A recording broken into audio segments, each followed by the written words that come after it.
नाही, इतकं मोठं व्यक्तिमत्व आहे हे की याची भरपाई नाही होऊ शकत. म्हणजे श्याम सरांसारखे फक्त तेच आहेत आणि त्यांच्यासारखा दुसरा नाही होऊ शकत. मला वाटतं ज्या पद्धतीच्या फिल्म्स त्यांनी इतक्या वर्षात बनवल्या आहेत, ज्या कन्व्हिक्शननी ते त्यांच्या गोष्टींच्या मागे उभे राहिले, त्यांच्या फिल्म्सच्या मागे उभे राहिले.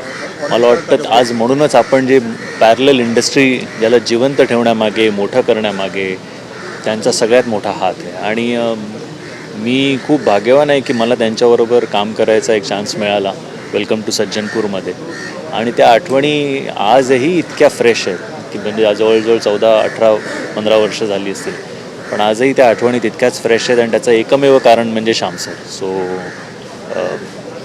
We will all miss him very very dearly. खास करून त्यांचा हात पडला होता वेगळे सामाजिक प्रश्न नेहमी प्रत्येक सीनमध्ये मला आजही आठवतं की आम्ही इम्प्रोवाईज जेव्हा करायचो तेव्हा ते मला सांगायचे की कॉमेडीमध्ये इम्प्रोवायझेशन करतानासुद्धा त्याच्यामध्ये एक काहीतरी सांगून जायला पाहिजे. प्रत्येक सीन असो, शॉट असो, त्याच्यामध्ये जर इम्प्रोवाईज करतो तर नुसतंच नको करू.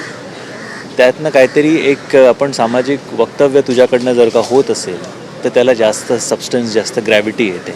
सो तसं जर का करता आलं तर कर. सो मला वाटतं ही खूप मोठी शिकवण आहे त्यांची मला आणि मी आजपर्यंत ती लक्षात ठेवून जिथे जिथे शक्य होईल तिकडे ते वापरायचा प्रयत्न करतो.